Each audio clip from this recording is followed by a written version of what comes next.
شام کے وزیر خارجہ اسد شیبانی پاکستان کا دورہ کر رہے ہیں، اور یہ گزشتہ کئی دہائیوں میں پہلی بار ہے کہ شامی حکومت کا کوئی اعلیٰ عہدیدار پاکستان کا دورہ کر رہا ہے۔ اور اس دورے کے ساتھ ہی مجھے ایک واقعہ یاد آ گیا جو پاکستان کے ایک معروف دیوبندی عالم دین کے بیٹے سے متعلق تھا، جب انہیں دمشق میں اغوا کر لیا گیا تھا اور ان کی پھر رہائی کیسے ہوئی، اس کے اوپر میں آپ کو بتاتا ہوں۔ پوری تفصیل کے ساتھ آپ کو یہ واقعہ میں سناؤں گا، لیکن پہلے جو وزیر خارجہ ہیں شام کے، ان کے دورے پہ بات کر لیتے ہیں۔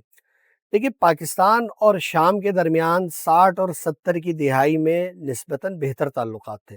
اور جو عرب اسرائیل جنگ ہوئی تھی اس میں پاکستان کا بھی ایک کردار تھا۔ ذوالفقار علی بھٹو صاحب کے ساتھ حافظ الاسد کے اچھے مراسم تھے، کیونکہ جب ان کی حکومت ختم ہوئی، جنرل ضیاء نے ان کا اقتدار کا خاتمہ کیا، تو اس وقت ان کے جو صاحبزادے ہیں وہ دمشق میں مقیم رہے، اور وہاں کی جو حافظ الاسد کی حکومت تھی، حافظ الاسد بنیادی طور پر ایک ڈکٹیٹر تھا، اور دلچسپ بات یہ ہے کہ ضیاء الحق کی ڈکٹیٹرشپ کے خلاف وہ بھٹو صاحب کے خاندان کو تو سپورٹ کر رہا تھا، لیکن اپنے ملک میں بھی وہ ایک آمر کے طور پہ موجود تھا۔ خیر، اس نے ان کو پناہ دی، ان کو ساتھ رکھا، اور وہ وہاں سے بیٹھ کر اپنا جو بھی سیاسی نظام ہے اس کو چلاتے رہے، اور جو ذوالفقار تنظیم تھی جس نے پاکستان کا PIA کے ایک جہاز اغوا کیا تھا، اس کے بھی معاملات وہاں سے ہوتے رہے۔ پھر بعد کے عرصے میں شام اور پاکستان کے تعلقات ایک طرح سے سرد مہری اور تناؤ کا شکار رہے۔ اس کی وجہ یہ بھی تھی کہ شام جو تھا وہ روسی کیمپ میں تھا، اور پاکستان سرد جنگ کے زمانے سے ہی امریکہ کا اتحادی تھا۔ تو ان معاملات کو چلتے چلتے کئی دہائیاں بیت گئیں، پھر 2011 میں وہاں پر عرب بہار کے نتیجے میں وہاں پر احتجاج شروع ہوا۔ اس احتجاج کو کچلنے کے لیے روس اور ایران نے مل کر بشار الاسد کی مدد کی، لبنانی تنظیم حزب اللہ نے بھی ان کا ساتھ دیا، اور لاکھوں شامی مارے گئے۔ لیکن بالآخر تقریباً کوئی 15 سال کی اس خانہ جنگی جد و جہد کے بعد شام میں ایک تبدیلی آئی، اور احمد حسین الشرع جو ایک زمانے میں دہشت گرد تھے، خارجی تھے، اور کالعدم ان کو قرار دے دیا گیا تھا، ان کو اور ان کی تنظیم کو، تو وہ اب شام کے حکمران ہیں، اور اب ان کے امریکہ، روس، سعودی عرب، قطر اور ترکی سمیت فرانس، برطانیہ سے اچھے مراسم ہیں۔ تو اب ان کا جو دورہ ہے اس کی اہمیت کیا ہے؟ اس کی اہمیت پہلے تو یہی ہے کہ اتنی دہائیوں بعد شام کے وزیر خارجہ نے پاکستان کا دورہ کیا، کئی اہم ملاقاتیں کی ہیں، اور ایک ملاقات اس سے پہلے مشرق وسطیٰ میں بھی ہو چکی ہے۔ اور شام کا جو بڑا اتحادی یا سپورٹر ہے وہ ترکی ہے۔ ترکی ان کی فوج کی تعمیر میں بھی مدد دے رہا ہے، اور قطر بھی ان کے ساتھ ہے۔ تو پاکستان کے ساتھ ان کے دفاعی معاملات بھی ہو سکتے ہیں، اور اس کے علاوہ معاشی معاملات بھی۔ دفاعی معاملات کے اعتبار سے شام اس لیے بہت زیادہ اہم ملک ہے کیونکہ وہ اسرائیل کا بالکل پڑوسی ہے، اور اسرائیل کئی بار کہہ چکا ہے کہ وہ شام سمیت کسی بھی ملک میں ایسی فوج دیکھنا نہیں چاہتا جو اس کے لیے خطرے کا باعث بن جائے۔ تو اب یہ معاملات وہاں پر ہیں، اور دوسرے اس کا معاشی پہلو یہ ہے کہ اس ساری صورتحال میں 10-15 سال میں شام کے کئی شہر کھنڈر بن چکے ہیں۔ انفراسٹرکچر وہاں پر جو ہے نا ڈیولپ ہو رہا ہے نئے سرے سے، بہت سارے کام ہیں۔ تو اگر اس دورے کے نتیجے میں کچھ ایسے تعلقات کی بنیاد پڑتی ہے کہ پاکستانی سرمایہ کار وہاں جا کر کام کر سکے مختلف شعبوں میں، تو یہ دونوں ملکوں کے لیے بہتر ہوگا، اور تعلقات کی ایک نئی راہ کھلے گی۔ اور پھر اس کے ساتھ چونکہ دفاعی طور پر جو پاکستان کی ٹیکنالوجی ہے، فوج ہے، اس کی فضائیہ ہے، اس کے تو ویسے ہی چرچے ہیں دنیا میں۔ اور پھر ایک معاہدہ بھی ہو چکا ہے، مکہ معاہدہ، جو کہ پاکستان، ترکی اور سعودی عرب کے درمیان ہے۔ تو اگر شام بھی اس کا حصہ اگلے آنے والے دنوں میں بنتا ہے، اور ترکی جو پاکستان کا دوست ہے اور وہ شام کی فوج کی تعمیر کر رہا ہے، تو پاکستان بھی اس میں اپنا بہت اہم ترین کردار ادا کر سکتا ہے۔ تو یہ اس حوالے سے بڑا خوش آئند ہے کہ ہمارے کئی برسوں کے تعلقات جو سرد مہری کا شکار تھے، اس میں اب برف پگھل چکی ہے، وہ تعلقات نئے سرے سے بننے جا رہے ہیں، اور چیزیں بہتری کی طرف جاتے ہوئے دکھائی دے رہی ہیں۔ تو یہ تو اس کا ایک پہلو تھا جو ہم نے اسد شیبانی کے دورے پر کیا۔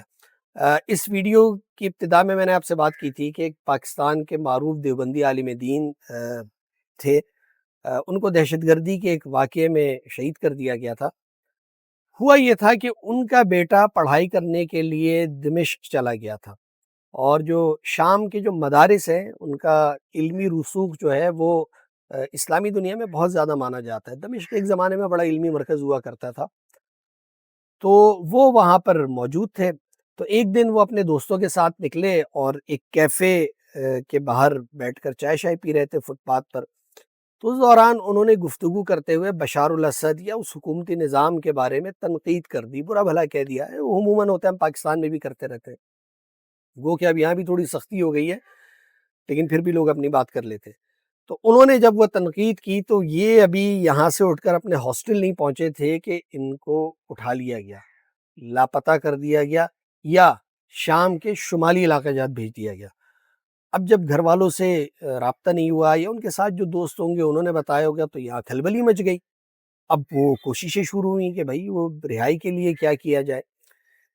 یہ جو واقعہ ہوا یہ 2010 یا 11 کا ہے، یعنی عرب بہار نہیں آئی تھی، 2011 مارچ میں شام کے اندر یہ سارے لوگ نکلے تھے، احتجاج اور مزاحمت کا عمل شروع ہوا تھا۔ تو یہ اسی عرصے کا، اس سے پہلے کا ہی نہیں، اس وقت تک حالات پرامن تھے۔ تو اس کے بعد فیملی نے بھی رابطے شروع کیے اور پھر فیملی نے رابطہ کیا مولانا فضل الرحمان صاحب سے۔ مولانا فضل الرحمان اس وقت یعنی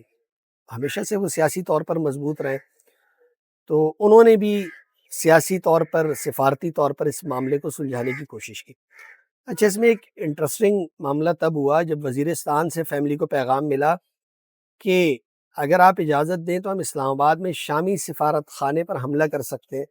یا کسی شامی سفارتی اہلکار کو اغوا کر سکتے ہیں تاکہ اس کے بدلے میں آپ کے بیٹے بھائی کو رہا کرایا جا سکے۔ تو اس فیملی نے سختی سے اس بات سے منع کر دیا کہ ہم ایسا کوئی کام نہیں کرنا چاہتے، کیونکہ ہمارے بچے کا ان معاملات سے کوئی تعلق نہیں ہے، وہ تو پڑھنے گیا تھا، اور مولانا فضل الرحمان کے ذریعے ہم اس معاملے کو سلجھا رہے ہیں تو ہمیں وہی چینل اختیار کرنے دیا جائے۔ آپ کو اگر یاد ہو تو 2010-11 یہ وہ عرصہ تھا جب وزیرستان میں عالمی اور مقامی سطح کے کئی ایسے مجموعات موجود تھے جنہیں دہشت گرد قرار دے دیا گیا تھا، اب بھی ہیں، اور ان کو کالعدم قرار دیا جا چکا تھا، تو ان کی جانب سے یہ بات ہوئی تھی۔ تو خیر فیملی نے بہت اچھے طریقے سے اس کو ہینڈل کیا اور مولانا کے ذریعے سیاسی اور سفارتی طور پر پھر اس نوجوان کو رہا کرا لیا گیا، اور پھر وہ اپنی تعلیم ادھوری چھوڑ کر پاکستان واپس لوٹ گیا۔ تو اس نوجوان نے پھر رہائی کے بعد یہ بتایا کہ وہ جب وہاں سے نکلا اپنے ہاسٹل جانے کے لیے، جب اس کو اغوا کیا گیا تو اس کو اغوا کر کے ایسی جگہ پر لایا گیا جو اس کیفے کے عین نیچے موجود تھی،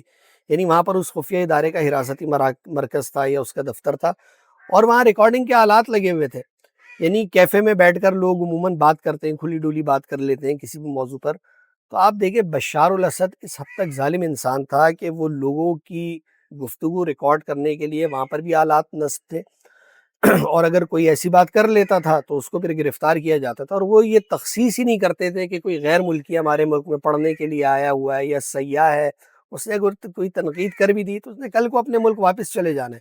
تو وہ اتنی سی بات برداشت نہیں کرتے تھے۔ تو انہوں نے اس کو اٹھایا اور پھر خیر بہرحال کوئی مہینہ بھر رہنے کے بعد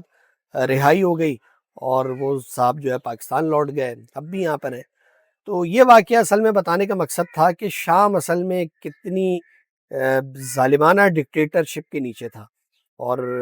جو بشار فیملی ہے، اسد فیملی، تقریباً 55 سال باپ اور بیٹے کی حکومت رہی ہے۔ باپ بیٹے تو براہ راست سے دور رہے، اور اس کے علاوہ جو اہم ترین ادارے تھے